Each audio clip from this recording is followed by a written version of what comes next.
Haleluya, puji Tuhan. Selamat pagi, salam sejahtera di dalam nama Tuhan Yesus Kristus. Haleluya. Masih ingat khotbah minggu lalu, saudara? Saya lihat wajah-wajah saudara, wajah-wajah orang yang sudah beristirahat. Haleluya, amin. Ada sukacita, ada damai sejahtera, dan ada kemuliaan Tuhan. Saya percaya itu, saudara, amin. Meskipun perasaan kita mungkin tidak seperti itu, tapi saya nubuatkan seperti itu. Haleluya. Saudara tetap menikmati damai sejahtera, amin. Dan saya percaya saudara ada hal yang besar yang Tuhan sediakan bagi kita semua. Dan apa yang Tuhan sudah sediakan itu bukan omong kosong, tetapi itu ya dan amin.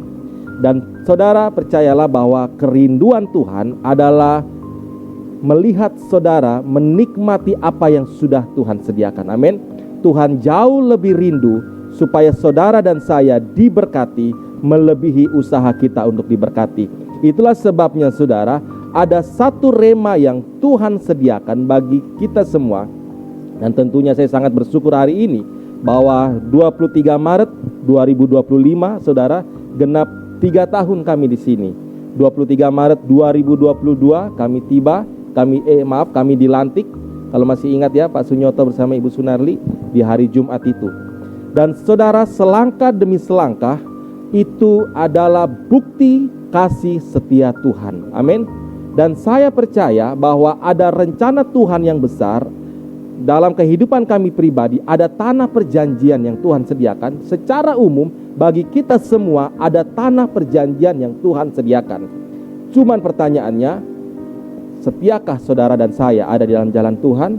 Inilah yang kerinduan Tuhan bagi saudara dan saya, yang ingin saya bagikan kepada kita semua. Kerinduan Tuhan bagi saudara dan saya karena Tuhan pada dasarnya sudah menyiapkan tanah perjanjian bagi kita masing-masing. Amin. Baik dalam kehidupan pelayanan, dalam kehidupan rumah tangga, dalam kehidupan usaha, bisnis, pekerjaan, ada dalam tanda petik tanah perjanjian, kondisi tanah perjanjian bagi kita semua. Amin. Namun pertanyaannya, sanggupkah kita?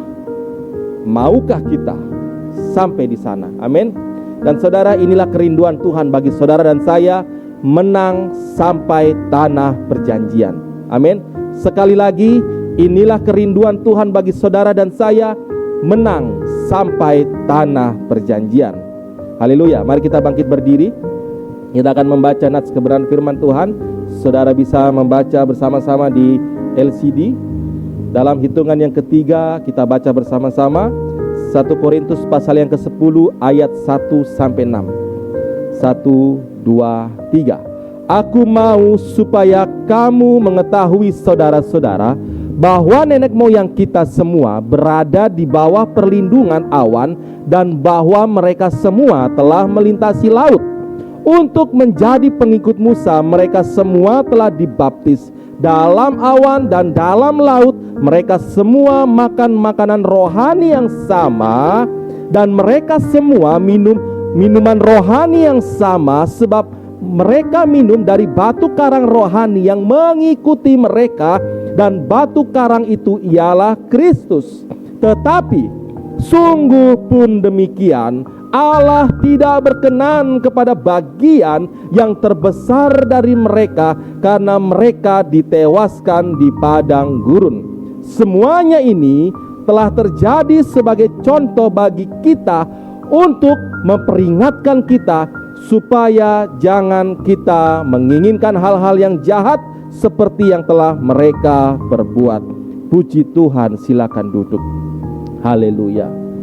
Haleluya. Saudara, berbicara tentang tanah perjanjian, saya meyakini ketika saya menyelidiki firman Tuhan, bahwa ketika berbicara tentang tanah perjanjian, saudara, itu adalah kondisi di mana saudara dan saya, kita menikmati dan mengalami penggenapan janji Allah.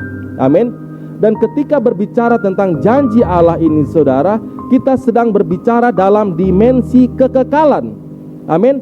Dalam dimensi kekekalan ada masa lalu, masa kini, dan masa depan. Jadi tidak bisa kita tidak seimbang dalam hidup ini. Kita hanya berfokus pada masa depan, lalu kita mengabaikan masa kini. Kita atau bisa juga kita terlalu berfokus kepada masa kini dan kita mengabaikan apa yang ada di depan kita. Namun demikian saudara, dalam konsep kekekalan, apa yang menjadi masa depan itu sebenarnya juga bersatu di dalam kekinian kita. Amin. Jadi jangan juga kita percaya bahwa kita akan mengalami neraka di dunia ini baru nanti akan masuk di sorga. Tidak. Kehendak Tuhan bagi saudara dan saya adalah mengalami tanah perjanjian baik di dunia ini maupun di dunia yang akan datang. Yang percaya katakan amin. Amin. Berbicara tanah perjanjian, janji Allah itu bisa bersifat secara rohani maupun secara jasmani. Amin. Jadi jangan kita hanya menerima berkat rohaninya lalu menolak berkat jasmaninya. Tapi jangan juga kita hanya mengejar berkat jasmaninya lalu kita menolak berkat rohaninya.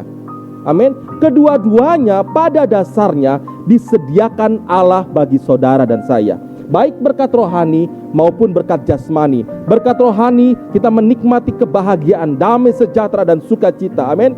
Dan berkat jasmani, firman Tuhan, janji Tuhan bahwa saudara dan saya tidak akan menjadi orang yang meminta-minta roti. Amin.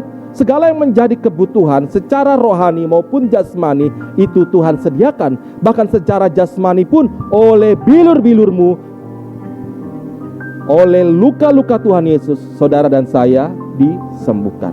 Amin. Secara rohani maupun secara jasmani, kita tidak dapat menolak yang satu, menerima yang satu, atau menerima yang satu dan mengabaikan yang lain. Kedua-duanya disediakan Allah bagi saudara dan saya. Amin. Dan ini adalah kondisi di mana saudara dan saya pada akhirnya menikmati penggenapan janji Allah ini, menikmati berkat Allah ini, baik secara rohani maupun secara jasmani. Dan itu juga Tuhan janjikan kepada umat Israel pada saat itu. Di dalam Keluaran pasal 3 ayat 8. Ketika pada saat itu umat Israel dalam tanah perbudakan Mesir. Ayat ke-8 saya bacakan. Sebab itu aku telah turun untuk melepaskan mereka dari tangan orang Mesir dan menuntun mereka keluar dari negeri itu ke suatu negeri yang baik dan luas. Amin.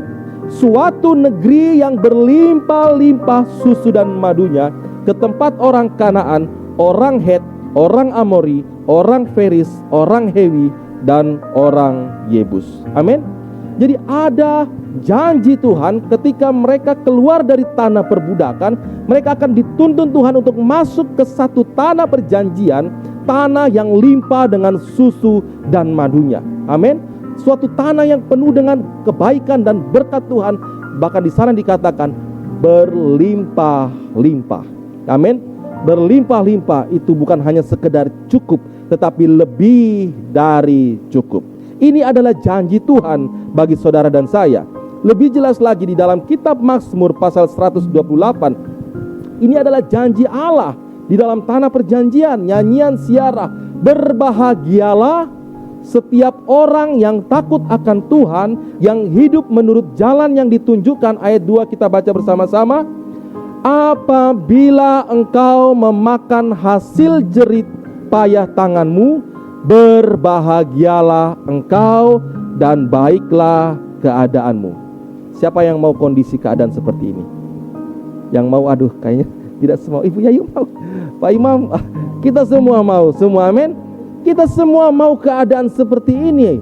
Kita semua mau menikmati kebahagiaan, kelimpahan anugerah dan kebaikan dan berkat-berkat Tuhan. Amin.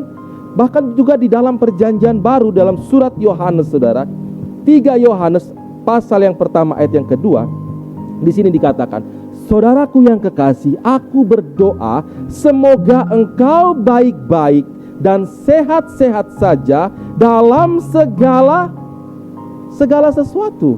Apakah hanya secara roh? Wah, kita diberkati dengan bahagia, sukacita, tapi kesana kemari kita minta-minta uang, untuk beli beras saja tidak mampu. Apakah itu diberkati, saudara? Tidak. Dan itu bukan janji Tuhan. Amin. Janji Tuhan, saudara dan saya baik-baik dan sehat-sehat dalam apa, saudara? Segala sesuatu. Amin. Kita diberkati, kita tidak hidup dalam kekhawatiran, kecemasan, kita menikmati semua yang baik, segala sesuatunya baik. Amin. Sama seperti jiwamu baik-baik saja. Amin. Ini adalah suatu kondisi keadaan di mana saudara dan saya menikmati keadaan baik-baik saja dalam segala sesuatu. Amin. Namun pertanyaannya saudara, apakah semudah itu Ferguson? Apakah semudah itu kita menikmati tanah perjanjian, keadaan dalam penggenapan janji Allah yang sempurna? Faktanya saudara, dalam menikmati dan mengalami tanah perjanjian bukan berarti tanpa tantangan. Amin. Namun kabar baiknya saudara, tantangan itu hanya selama saudara dan saya ada di bumi. Amin. Tantangan itu hanya ada selama kita hidup di bumi. Ketika kita masuk dalam kerajaan 1000 tahun damai, masuk kepada langit dan bumi yang baru sepanjang kekekalan, tidak ada lagi tantangan. Amin. Karena itulah peristirahatan kita. Namun demikian saudara, inilah kabar baiknya.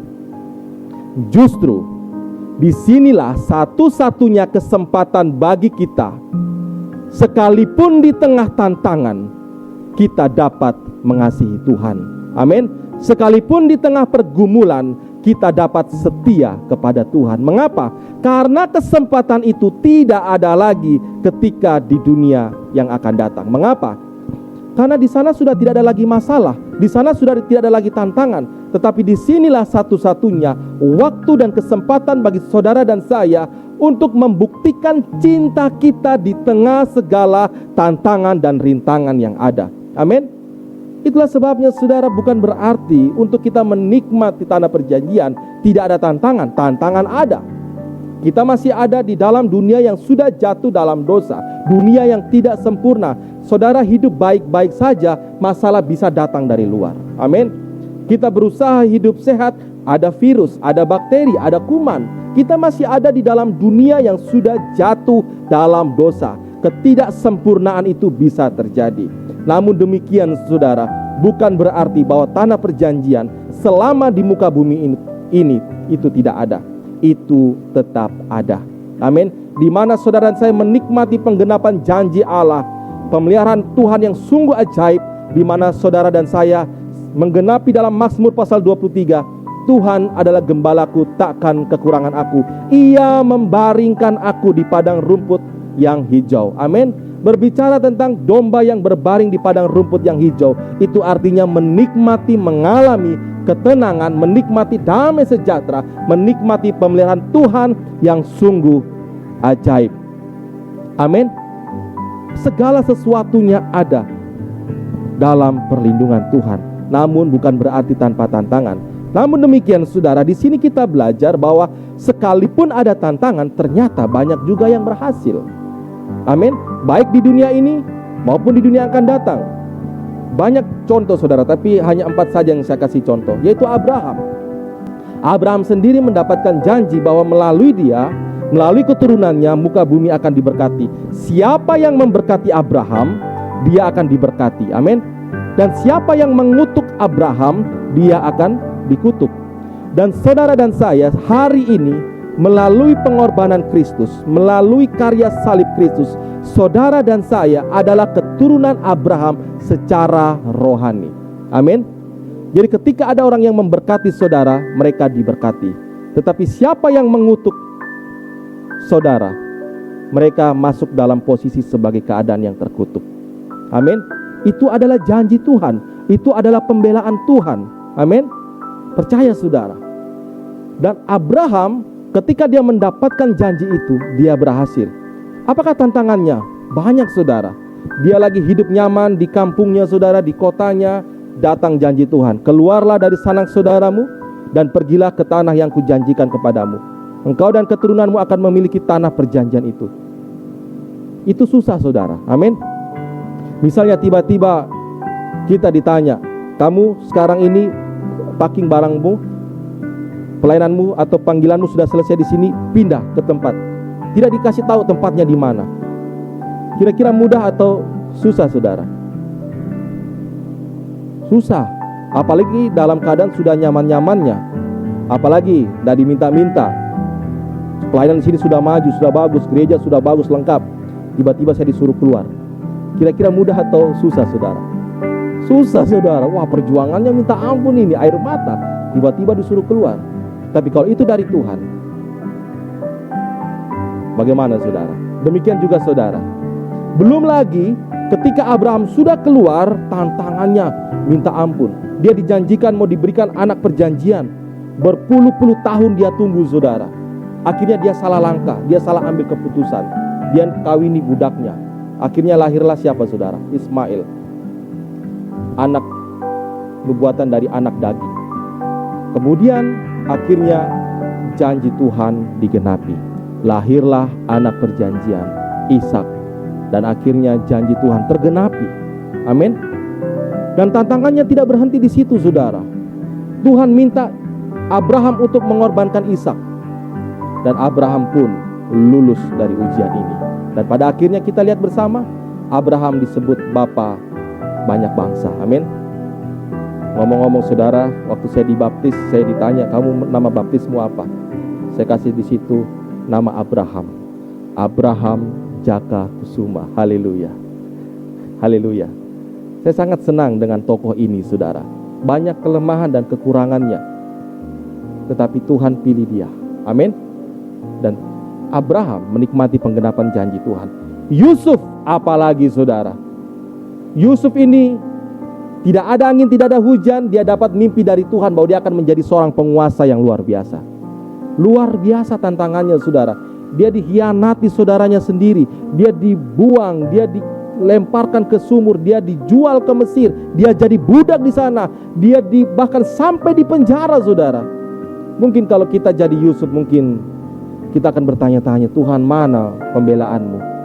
Apakah sebenarnya ini arti mimpi? Apakah ini mimpi daripada Tuhan atau hanya sekedar bunga mimpi? Tetapi apa yang terjadi? Yusuf bertahan dan dia menikmati penggenapan janji firman Tuhan. Dia menjadi Perdana Menteri. Amin. Dia menikmati tanah perjanjian itu. Bahkan melalui Yusuf, Mesir dan tanah Kanaan itu boleh diselamatkan dari bencana kelaparan.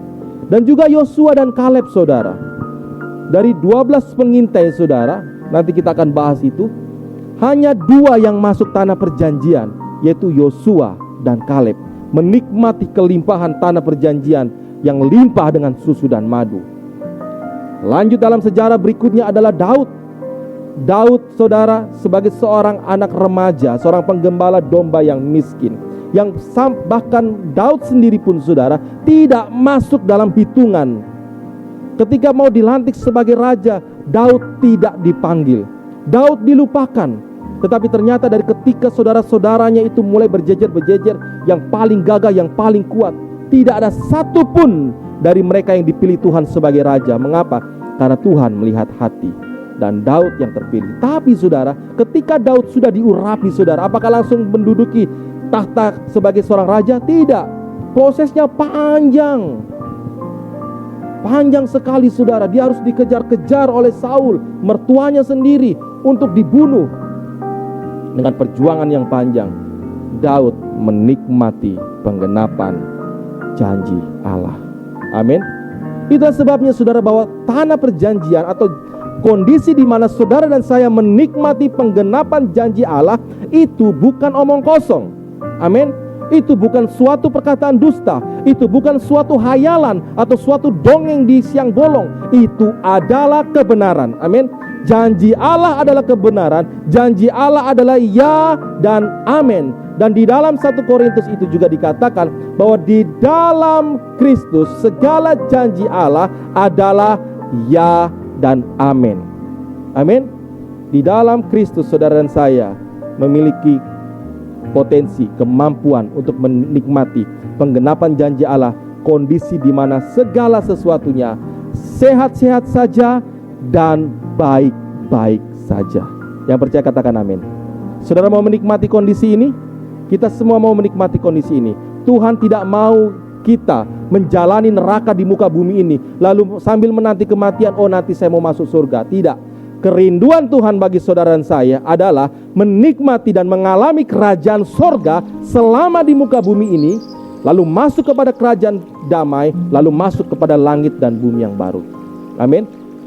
Tapi apakah semudah itu? Ada tantangan, ada rintangan, ada masalah. Itulah sebabnya Tuhan mengingatkan saudara dan saya melalui pelajaran firman Tuhan ini, supaya kita tidak menjadi bagian dari orang-orang yang gagal itu, tetapi kita menjadi bagian dari orang-orang yang berhasil menikmati kerajaan sorga di bumi dan masuk kerajaan sorga sepanjang kekekalan. Yang percaya katakan amin. Amin. Itulah sebabnya saudara, tidak secara kebetulan di dalam perjanjian baru Tuhan menuliskan untuk mengingat perjalanan Israel. Perjalanan Israel pada dasarnya adalah perjalanan kita secara rohani mengiring Yesus. Amin. Orang Israel secara jasmani diperbudak, mereka dilepaskan dari perbudakan tanah Mesir dengan kekuatan yang luar biasa, tulah demi tulah.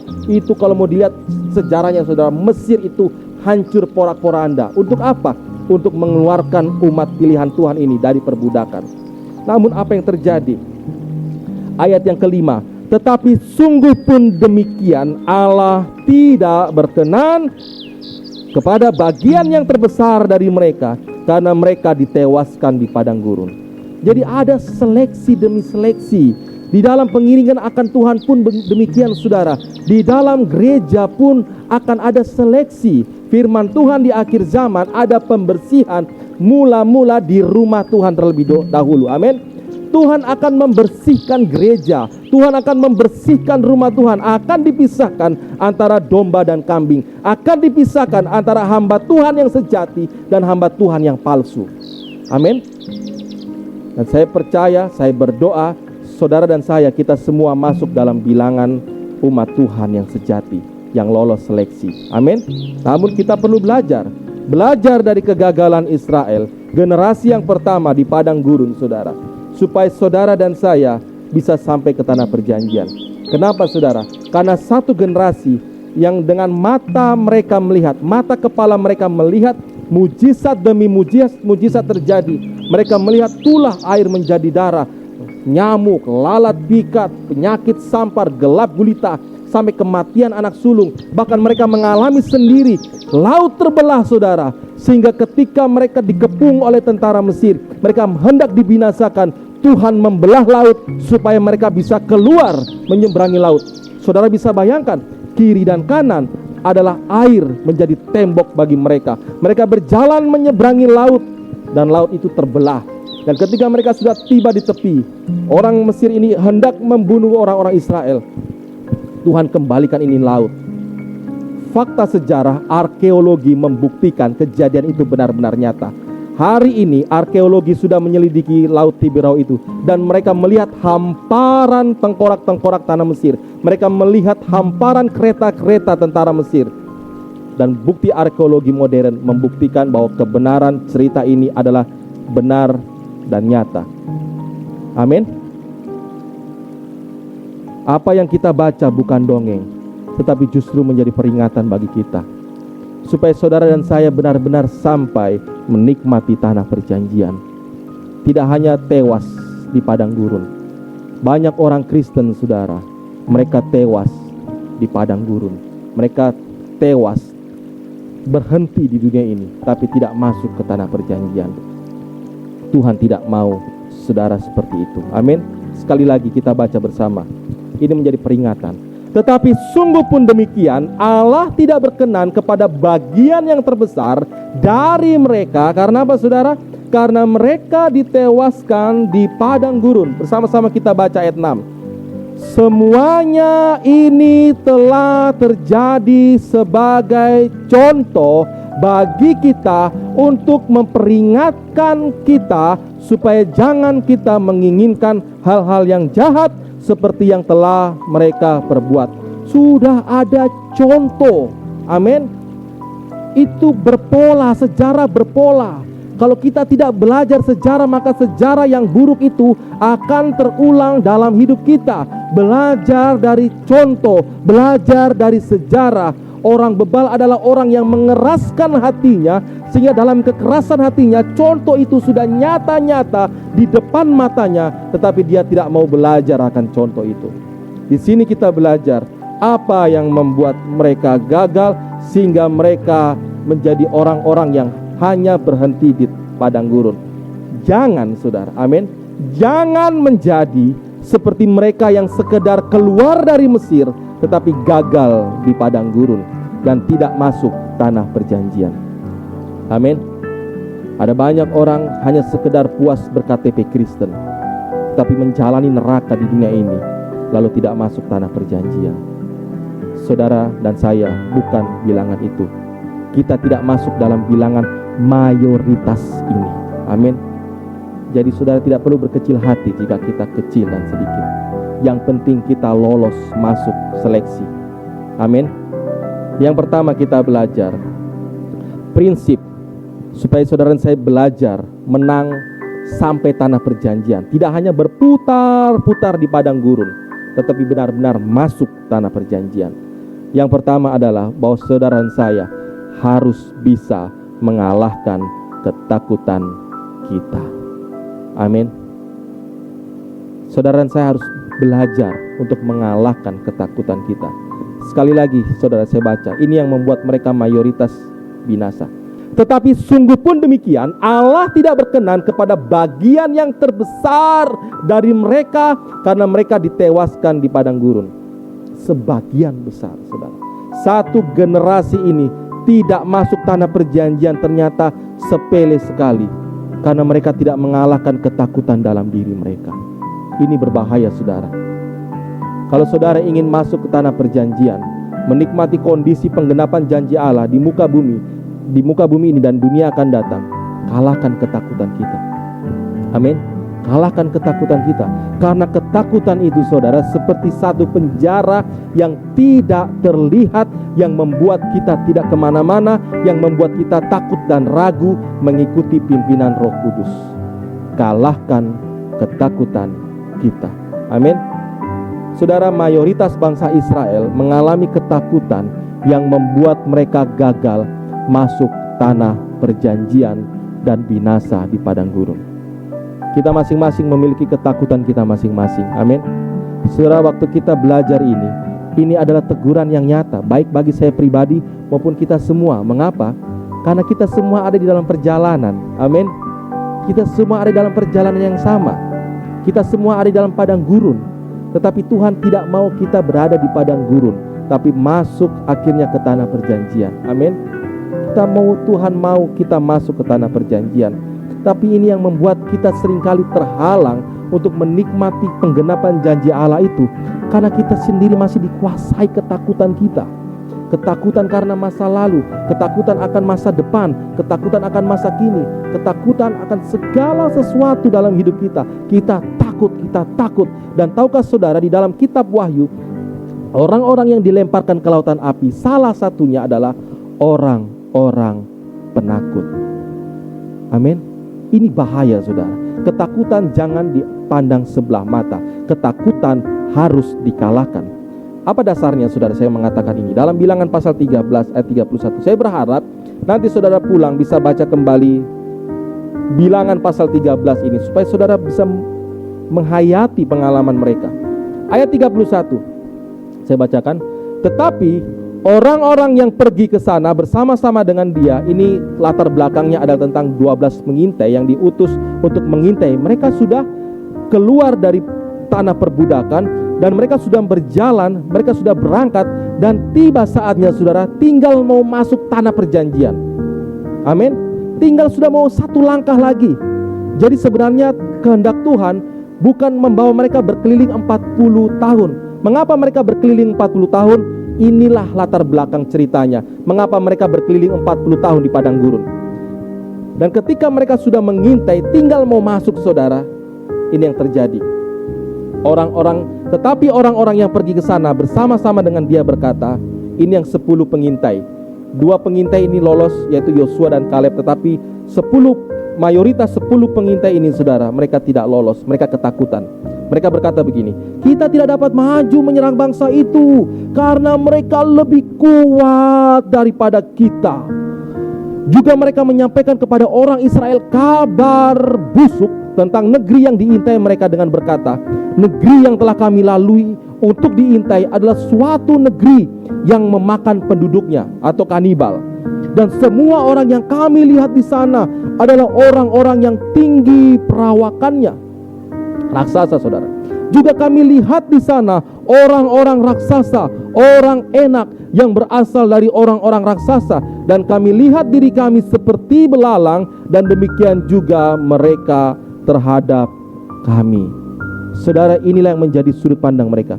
Mereka lebih melihat masalah, mereka lebih melihat tantangan, mereka lebih melihat pergumulan, sehingga mereka memandang raksasa-raksasa itu, mereka memandang dirinya seperti belalang, dan mereka lalu menggambar dirinya sendiri itu seperti belalang.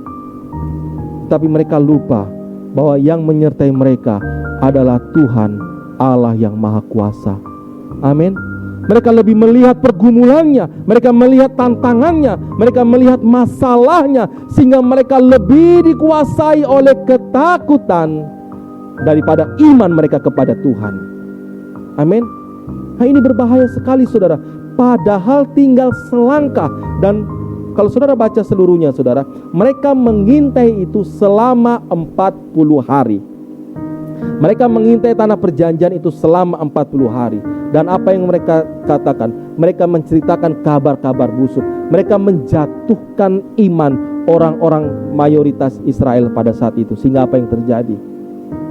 Mereka belum melangkah, sudah dikalahkan oleh ketakutan mereka. Pelajaran dari hal ini, saudara, hati-hati, kalahkanlah ketakutan kita. Amin. Lihatlah pergumulanmu dari sudut pandang Allah. Amin. Jangan lihat pergumulanmu dari kacamatamu. Kalau kita lihat masalah kita dari kacamata kita, kecil kita, kekuatan kita kecil. Amin. Tapi kalau kita melihat segala pergumulan kita dengan kacamatanya Tuhan, semua masalah itu kecil saja. Amin. Apa yang menjadi masalahmu? Apa yang menjadi pergumulanmu? Lihatlah dalam sudut pandangnya Tuhan. Jangan sudut pandangmu, supaya engkau dan saya tidak dikuasai oleh ketakutan. Dan itulah yang menghalangi kita menikmati tanah perjanjian. Dan berhati-hati dengan sungut-sungut kita, karena ketakutan pada akhirnya akan membawa orang-orang ini, saudara, kepada persungutan, kepada perkataan yang sebenarnya tidak usah diperkatakan. Tetapi saudara dan saya, perkatakanlah ucapan syukur berdasar iman. Amin. Mungkin kita masih mengalami sakit, perkatakan dalam nama Tuhan Yesus, oleh bilur-bilurmu aku sudah disembuhkan. Saat ini kita membutuhkan suatu kebutuhan tertentu. Dalam nama Tuhan Yesus aku sudah diberkati. Tuhan membuka tingkap-tingkap langitnya bagiku. Amin. Mungkin saat ini pelayanan kita sepertinya sulit. Kita perkatakan terus dalam nama Tuhan Yesus Kristus, aku mengucap syukur bahwa Tuhan mengangkat dari kemuliaan sampai kemuliaan pelayanan di tempat ini. Amin. Saya terus memperkatakan berkat bagi saudara. Saya terus memperkatakan nubuatan yang baik untuk saudara, karena saya percaya itu pasti terjadi. Itulah sebabnya hati-hati dengan kata-kata. Ini penting sekali. Saya katakan ini penting. Hati-hati, saudara. Mulai hari ini kita belajar berhati-hati dengan perkataan, karena itu bisa jadi doa yang tidak sengaja kita ucapkan namun terjadi. Saudara mau lihat buktinya? Sekali lagi saya katakan, berhati-hati dengan perkataan, karena itu bisa jadi doa yang tidak sengaja namun terjadi. Saudara mau lihat buktinya? Dalam Bilangan pasal 14 tentang keluaran perjalanan bangsa Israel tadi, saudara. Ketika mereka sudah ketakutan, saudara, karena perkataan 10 pengintai ini, ayat pertama, lalu segenap umat itu mengeluarkan suara nyaring, dan bangsa itu menangis pada malam itu. Ayat 2, ini hati-hati, saudara. Bersungut-sungutlah semua orang Israel kepada Musa dan Harun, dan segenap umat itu berkata kepada mereka, perhatikan yang saya garis kuning, sekiranya kami mati di tanah Mesir atau di padang gurun ini. Siapa yang mengucapkan ini, saudara? Bukan Tuhan, tetapi umat Tuhan itu sendiri. Sekiranya kami mati di tanah Mesir atau di padang gurun ini. Mengapakah Tuhan membawa kami ke negeri ini supaya kami tewas oleh pedang dan istri serta anak-anak kami menjadi tawanan? Bukankah lebih baik kami pulang ke Mesir? Ini mengerikan, saudara. Banyak orang-orang Kristen saat ini seperti orang Israel. Mereka sudah dikeluarkan dari tanah perbudakan Mesir, tetapi tanah Mesir belum keluar dari hati mereka. Ini bahaya, saudara. Dan mereka mengucapkan doa yang pada akhirnya itu terjawab bagi diri mereka sendiri. Dan saudara, tepat seperti doa bangsa Israel saat itu, Tuhan mengiyakan sungutan mereka. Ini bahaya, saudara. Jadi hati-hati dengan. Ucapkanlah berkat untuk suamimu, ucapkanlah berkat untuk istrimu, ucapkanlah berkat untuk anak-anakmu. Amin. Jangan sekali-kali melepaskan kutuk kepada orang-orang terdekat kita. Mungkin kita ada kejengkelan, mungkin kita ada kemarahan, tapi jangan sekali-kali keluar kutuk, karena itu adalah doa yang tanpa sengaja akan diiyakan dalam hidup kita. Hari ini kita mau bertobat, amin. Dalam nama Tuhan Yesus Kristus, segala perkataan-perkataan buruk kutuk yang sempat kami ucapkan tanpa sengaja dipatahkan oleh kuasa darah Tuhan Yesus Kristus. Dalam nama Tuhan Yesus Kristus, kami yang mendengarkan firman ini, kami mau bertobat Tuhan. Mulai saat ini kami melepaskan berkat bagi kehidupan kami sendiri, bagi diri kami sendiri, bagi keluarga kami, bagi seluruh rekan-rekan sejemaat, dalam nama Tuhan Yesus Kristus. Amin. Dan ini yang terjadi bagi mereka, saudara. Ayat 28. Karena mereka sudah bersungut-sungut. Saudara, kalau kita baca dengan emosi yang mendalam, dengan perasaan, kita akan mengerti perasaannya Tuhan. Saudara bisa bayangkan kalau jadi Tuhan, saudara, sudah didengar teriakan mereka waktu mereka diperbudak di Mesir, penderitaan mereka, air mata mereka. Akhirnya Tuhan sudah lepaskan mereka. Tuhan utus Musa, Tuhan mengerjakan mujizat demi mujizat. Kurang apa, saudara? Sampai Tuhan harus belah itu lautan supaya mereka keluar. Kurang apa, saudara? Anak-anak sulung Mesir mati, tetapi mereka tidak mati. Mereka dilindungi luar biasa. Tetapi waktu ketika hanya tinggal mau masuk itu tanah perjanjian, saudara. Ini belum 40 tahun. Mereka sudah menyeberang itu, saudara. Tinggal mau masuk sudah diintai. Lalu mereka bersungut-sungut, mereka mempersalahkan Tuhan. Hati Tuhan sedih, hati Tuhan marah. Dan inilah yang Tuhan katakan. Ayat 28.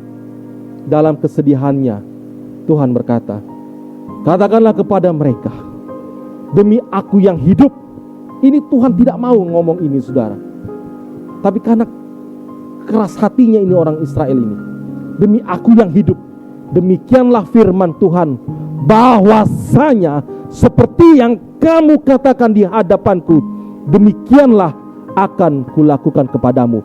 Di padang gurun ini bangkai-bangkaimu akan berhantaran, yakni semua orang di antara kamu yang dicatat semua tanpa terkecuali yang berumur 20 tahun ke atas, karena kamu telah bersungut-sungut kepadaku. Tuhan berkata di dalam kesedihannya. Dan benar, apa yang mereka doakan terjadi. Ayat 30. Bahwasanya kamu ini tidak akan masuk ke negeri yang dengan mengangkat sumpah telah kujanjikan akan kuberi kamu diami, kecuali, hanya dikecualikan 2 orang ini. Dari generasi yang melihat dengan mata kepala mujizat-mujizat itu, hanya 2 orang, kecuali Kaleb bin Yefune dan Yosua bin Nun. Ayat 31. Dan tentang anak-anakmu yang telah kamu katakan mereka akan menjadi tawanan, mereka lah yang akan kubawa masuk, supaya mereka mengenal negeri yang telah kamu hinakan itu. Tetapi mengenai kamu, bangkai-bangkaimu akan berhantaran di padang gurun ini, dan anak-anakmu akan mengembara sebagai penggembala di padang gurun selama berapa lama, saudara? 40 tahun lamanya dan akan menanggung akibat ketidaksetiaanmu sampai bangkai-bangkaimu habis di padang gurun. Sesuai dengan jumlah hari yang kamu mengintai negeri itu, yakni 40 hari, 1 hari dihitung 1 tahun. Jadi 40 tahun lamanya kamu harus menanggung akibat kesalahanmu, supaya kamu tahu rasanya jika aku berbalik daripadamu. Saudara, ini peringatan, contoh yang sangat keras. Tuhan tidak mau saudara dan saya masuk dalam mayoritas kebanyakan orang itu. Saudara dan saya adalah orang-orang seperti Yehu, Kaleb, dan Yosua. Amin. Ayat 35. Aku, Tuhan yang berkata demikian, sesungguhnya aku akan melakukan semuanya itu kepada segenap umat yang jahat ini, yang telah bersepakat melawan aku di padang gurun ini. Mereka akan habis dan disinilah mereka akan mati. Adapun orang-orang yang telah disuruh Musa untuk mengintai negeri itu, yang sudah pulang dan menyebabkan segenap umat itu bersungut-sungut kepada Musa dengan menyampaikan kabar busuk tentang negeri itu, orang-orang itu mati kena tulah di hadapan Tuhan. Tetapi yang tinggal hidup dari orang-orang yang telah pergi mengintai negeri itu hanyalah Yosua bin Nun dan Kaleb bin Yefune. Amin. Jadi saudara, inilah perjuangan kita. Kalahkan itu ketakutan. Perkatakan terus iman kita berdasarkan firman Tuhan. Di dalam perjanjian baru ada 7 sidang. 5 semuanya memiliki cacat celah, tapi hanya 2 gereja, 2 sidang yang tidak dicela Tuhan, yaitu Philadelphia dan Smyrna. Saya berdoa dan percaya saudara masuk menjadi 2 sidang itu. Perkatakanlah iman berdasarkan firman Tuhan sampai itu mengubah keadaanmu. Amin. Jangan sampai ketakutan karena keadaan mengubah imanmu, karena ketakutan membuat kita meragukan firman Tuhan. Amin. Perkatakan terus iman kita, perkatakan terus firman Tuhan. Amin. Jangan ragukan firman Tuhan sampai keadaanmu berubah. Yang percaya katakan amin. Yang kedua, untuk kita belajar prinsip supaya menang sampai tanah perjanjian, yang kedua adalah membuang kepahitan. Buang itu kepahitan, saudara. Buang itu kepahitan. Di dalam 1 Korintus pasal 10 ayat 1 sampai 6. Aku mau supaya kamu mengetahui saudara-saudara bahwa nenek moyang kita semua berada di bawah perlindungan awan, dan bahwa mereka semua telah melintasi laut. Untuk menjadi pengikut Musa, mereka semua telah dibaptis dalam awan, dan dalam maut mereka semua makan rohani yang sama. Perhatikan ini ayat 4. Dan mereka semua minum minuman rohani yang sama, sebab mereka minum dari batu karang rohani yang mengikuti mereka, dan batu karang itu ialah Kristus. Amin. Saudara bisa bayangkan betapa luar biasanya pemeliharaan Tuhan. Ada tiang awan di siang hari, tiang api di malam hari. Mereka tidak kepanasan di siang hari, dan mereka tidak kedinginan di malam hari. Ada roti mana, ada air yang tersedia bagi mereka. Tapi pernah ada satu titik bahwa mereka mengalami kehausan, dan mereka masuk ke dalam satu area, daerah yang bernama Mara, dan air di situ pahit. Saudara, ini kita belajar. Kita belajar untuk membuang segala kepahitan dalam hidup kita. Amin. Ini pelajarannya, saudara. Banyak orang Kristen memiliki sumber air hidup, yaitu Tuhan Yesus Kristus, oleh Roh Kudus dalam hatinya. Tetapi apa yang terjadi? Mereka mengalami kehausan dalam hidupnya, bahkan berakhir menjadi kepahitan karena kekecewaan. Dalam perjalanan orang Israel, saudara, Keluaran pasal 15 ayat 23 sampai 25. Sampailah mereka ke Mara, tetapi mereka tidak dapat meminum air yang di Mara itu karena pahit rasanya. Itulah sebabnya dinamai orang tempat itu Mara. Lalu bersungut-sungutlah bangsa itu kepada Musa. Kata mereka, apakah yang akan kami minum? Saudara, kepahitan itu pada dasarnya bersumber dari kekecewaan, di mana kekecewaan itu, saudara, karena tidak terjadinya segala sesuatu sesuai dengan harapan mereka. Mereka dalam keadaan haus ingin minum, tetapi apa yang terjadi? Airnya pahit. Saudara, ini sangat berbahaya. Ada banyak orang tidak mengalami tanah perjanjian karena mengalami kekecewaan.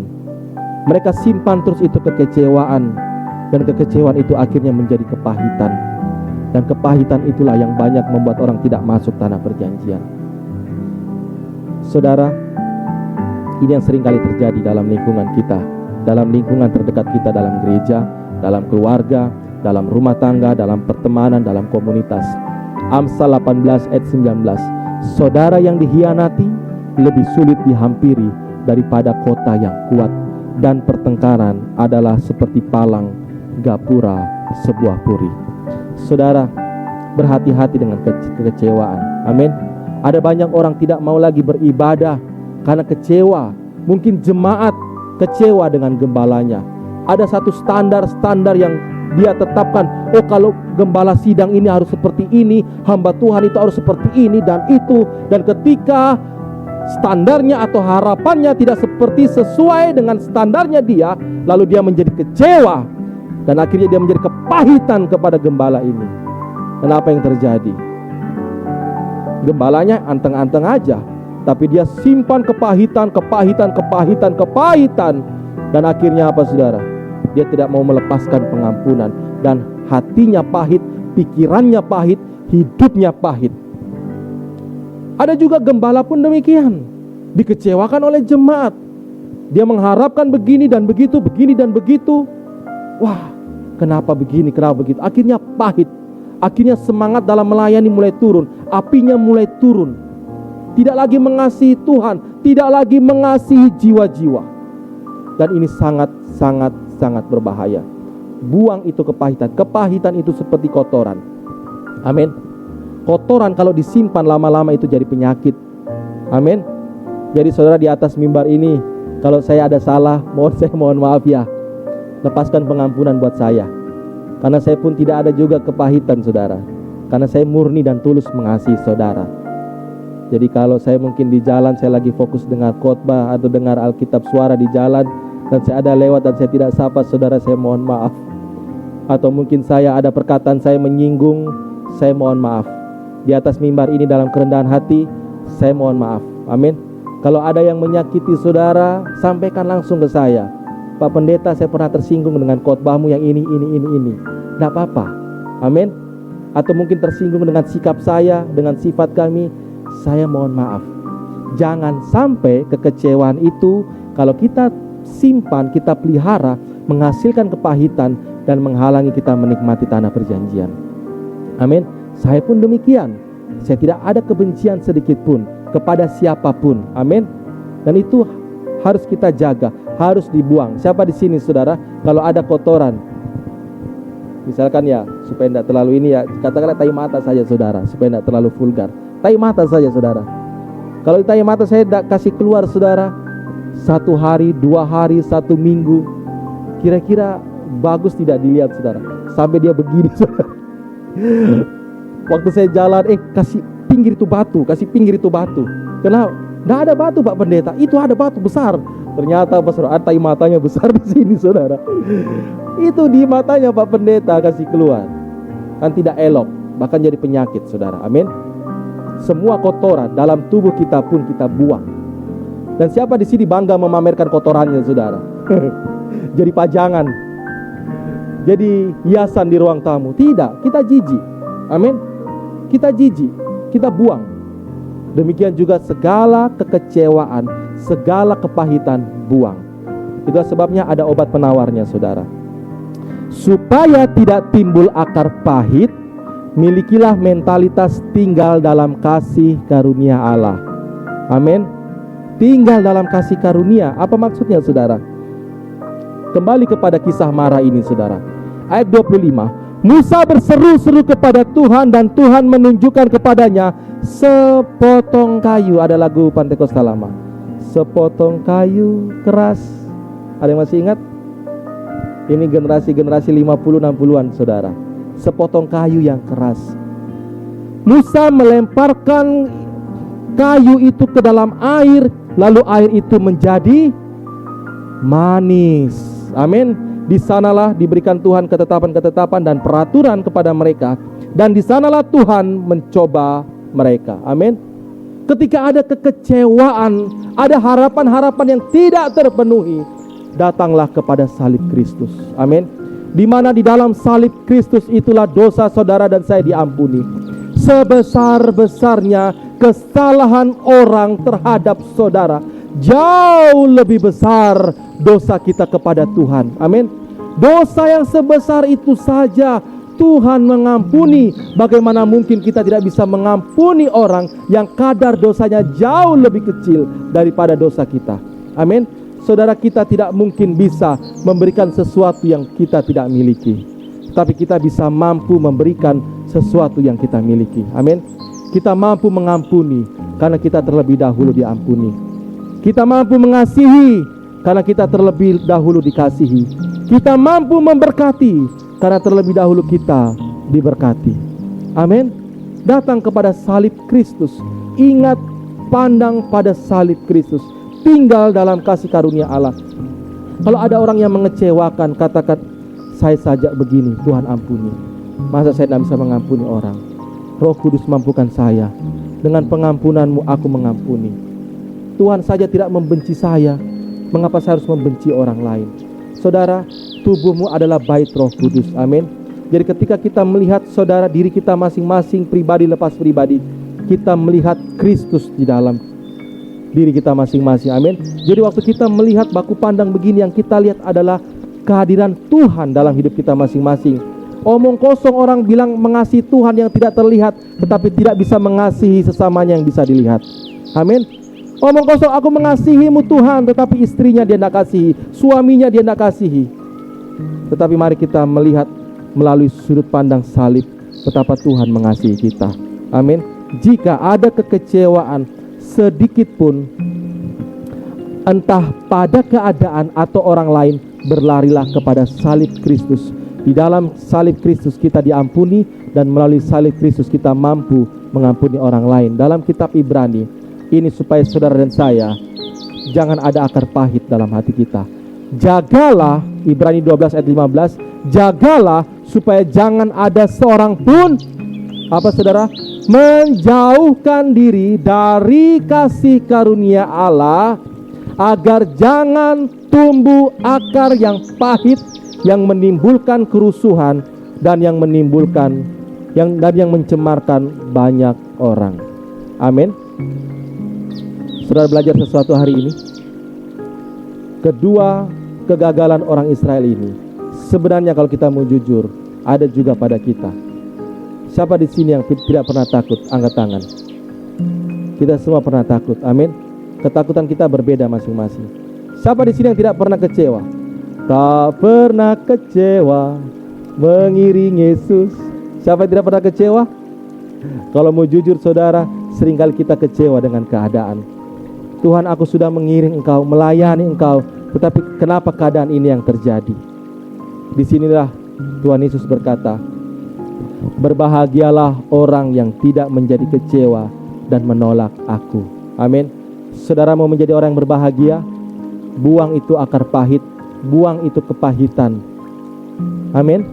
Datang terus dan tinggal dalam kasih karunia Allah yang menerima saudara dan saya apa adanya, dan memampukan saudara dan saya menjadi seperti apa maunya Tuhan. Yang ketiga, prinsip untuk menang sampai tanah perjanjian. Ini yang penting, yang tidak boleh kita abaikan dan lupakan. Mematikan kedagingan kita. Ini susah saudara. Amin. Saya berkata ini pun bukan berarti saya sudah sempurna. Saya pun dalam perjuangan yang sama, mematikan kedagingan. Karena saya pun juga mau menikmati tanah perjanjian itu. Amin. Masa saudara yang dengar masuk tanah perjanjian, saya yang memberitakan tidak masuk? Kan tidak lucu saudara. Masa saudara tidak kasihan sama saya? Haleluya. Amin. Kita semua sama-sama masuk tanah perjanjian itu. Makanya kita sama-sama belajar. Ayat yang ke-6 saudara. Semuanya ini telah terjadi sebagai contoh bagi kita untuk memperingatkan kita, supaya jangan kita menginginkan hal-hal yang jahat seperti yang telah mereka perbuat. Dan ternyata saudara, musuh terbesar saudara dan saya saat ini sebenarnya bukan setan. Kenapa? Karena setan sudah dikalahkan oleh darah Kristus. Amin. Musuh terbesar kita bukan setan, saudara. Karena musuh kita sudah dikalahkan. Bahkan dikatakan firman Tuhan, dia ada di bawah kaki kita. Amin. Di bawah kaki tubuh Kristus. Kita adalah tubuh Kristus. Kita adalah gereja. Tetapi musuh terbesar saudara dan saya adalah diri kita sendiri, kedagingan kita. Musuh terbesar dan terberat kita bukanlah kerajaan kegelapan, tetapi adalah kedagingan. Kedagingan diri sendiri. Ini yang harus kita kalahkan, saudara. Ayat yang ke-7. Ini yang sifat-sifat kedagingan. Dan supaya jangan kita menjadi penyembah-penyembah berhala, sama seperti beberapa orang dari mereka, seperti ada tertulis, maka duduklah bangsa itu untuk makan dan minum, kemudian bangunlah mereka dan bersukaria. Janganlah kita melakukan percabulan seperti yang dilakukan oleh beberapa orang dari mereka, sehingga pada satu hari telah tewas 23.000 orang. Dan janganlah kita mencobai Tuhan seperti yang dilakukan oleh beberapa orang dari mereka, sehingga mereka mati dipagut ular. Dan janganlah bersungut-sungut seperti yang dilakukan oleh beberapa orang dari mereka, sehingga mereka dibinasakan oleh maut. Semuanya ini telah menimpa mereka sebagai contoh dan dituliskan untuk menjadi peringatan bagi siapa? Bagi saudara dan saya, bagi kita yang hidup pada waktu di mana zaman akhir telah tiba. Berulang kali saya katakan, kita tidak hanya sekedar berada di zaman akhir, tetapi kita berada di akhir dari zaman akhir. Amin. Sudah di penghujung, saudara. Jadi tidak usah bermain-main dengan kedagingan kita. Hati-hati dengan tontonan. Hati-hati melalui HP, melalui tontonan, itu bisa menjerumuskan kita kepada percabulan. Tidak ada angin, tidak ada hujan, saudara. Hamba Tuhan yang dipakai secara luar biasa dapat tercongkel dari posisinya. Mengapa? Karena kedagingan, karena percabulan. Sudah bagus-bagus pelayanan, sudah punya istri, punya anak, masih lirik pengerja, masih lirik perempuan yang lain. Itu bahaya, saudara. Amin. Kita diberkati rumah tangga, keluarga kita, usaha kita diberkati, sudah menikmati tanah perjanjian, dicongkel karena kedagingan kita sendiri, karena percabulan, karena penyembahan berhala. Begitupun juga orang Israel saat itu. Mereka pada akhirnya masuk tanah perjanjian, saudara. Dalam masa pemerintahan Yosua, mereka baik-baik saja menikmati tanah perjanjian. Bahkan firman Tuhan katakan, tidak ada sesuatu pun yang dijanjikan Tuhan yang tidak tergenapi dalam hidup mereka. Semuanya tergenapi. Tetapi karena kedagingan mereka, mereka menyembah berhala, mereka mengikuti bangsa-bangsa lain, mereka hidup dalam percabulan, mereka hidup dalam kecemaran. Akhirnya apa? Mereka tercongkel dari tanah perjanjian itu. Dan itu, saudara, jangan sampai terjadi dalam hidup kita. Ayat yang ke-12, sebab itu siapa yang menyangka bahwa ia teguh berdiri, hati-hatilah supaya ia jangan jatuh. Amin. Hati-hati. Saya pun sebagai hamba Tuhan berhati-hati. Saya belajar dari seorang penginjil luar biasa bernama Billy Graham. Siapa yang tidak kenal Billy Graham, saudara? Penginjil ini, hamba Tuhan ini melayani sampai usia 90 tahun, saudara. Sampai akhir dia tetap melayani, sampai tidak kuat lagi berdiri, saudara. Sampai dia duduk, tetap khotbah. Dia setia dalam melayani. Dan hamba Tuhan ini adalah hamba Tuhan yang sama sekali tidak ada catatan skandal dalam keuangan, skandal dalam hubungan suami istri, tentang perselingkuhan, tidak ada sama sekali. Catatannya benar-benar bersih, menjadi contoh dan teladan bagi hamba-hamba Tuhan yang lain. Tetapi ini dia kerjakan bukan berarti tanpa dia berhati-hati. Kemanapun dia, saya baca di biografinya, saudara, kemanapun dia pergi melayani, kalau tidak dengan istrinya, dia akan selalu dikawal sama asistennya, saudara. Kalau dia nginap di hotel ini, di kanannya itu adalah hamba Tuhan, di kanannya hamba Tuhan, di depannya semua. Jadi dia dikelilingi, saudara. Jadi tidak boleh ada tamu, apalagi perempuan yang boleh, jangankan masuk ke kamarnya, lewat pun di lorong itu tidak boleh, saudara. Benar-benar dijaga. Apakah ini kita katakan bahwa ini hamba Tuhan cabul? Bukan, saudara. Tidak, tetapi berjaga-jaga. Amin.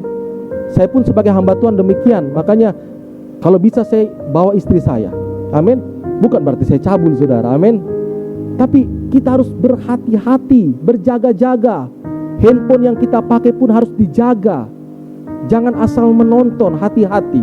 Saya pun menjaga pendengaran saya. Dan tadi malam saya merenungkan dan saya menyadari bahwa ternyata kita ini bukan milik kita lagi. Kita sepenuhnya milik Tuhan. Contohnya saya punya motor dan saya jual ke Pak Sabah. Pak Sabah, beli saya punya motor. Dibeli lunas saudara. Kemudian saya minta waktu sedikit lagi saudara. Saudara bersabar ya. Sudah lewat waktunya ini. Mohon maaf. Motor saya dibeli, sudah lunas. Itu motor milik siapa saudara? Bukan lagi milik saya. Amin. Tapi miliknya Pak Sabah. Gimana perasaannya kalau sudah dicuci itu motor, tiba-tiba saya minta kuncinya itu motor lalu saya pakai? Kan tidak etis ya, tidak elok. Demikian juga dengan diri kita.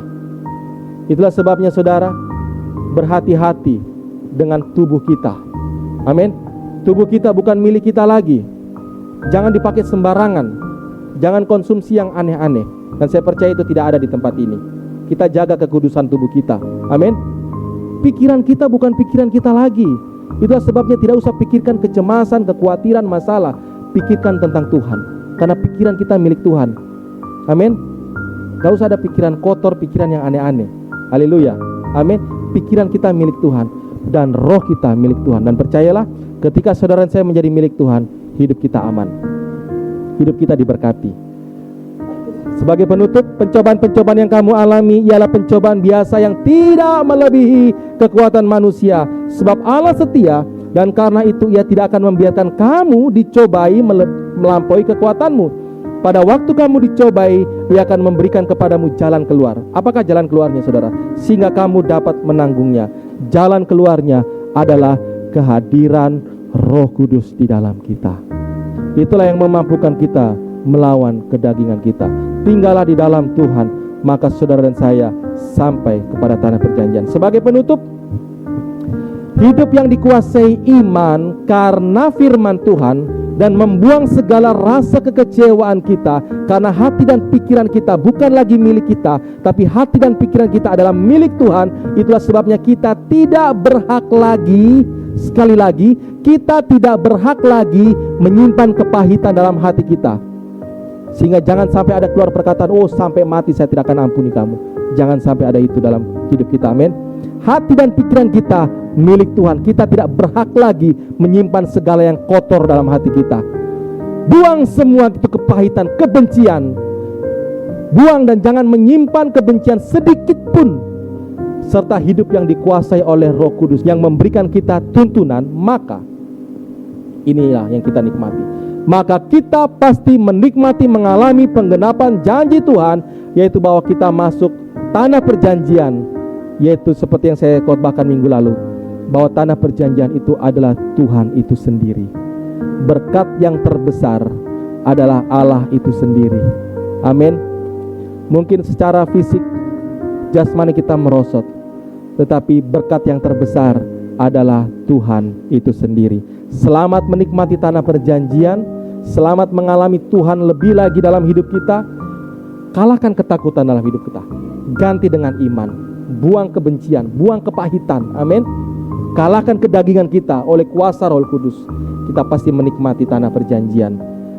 Saudara dan saya dalam keadaan sehat-sehat saja dan baik-baik saja dalam segala sesuatu, roh, jiwa, dan tubuh kita. Yang percaya sama-sama kita katakan, amin. Tuhan Yesus memberkati kita semua. Haleluya.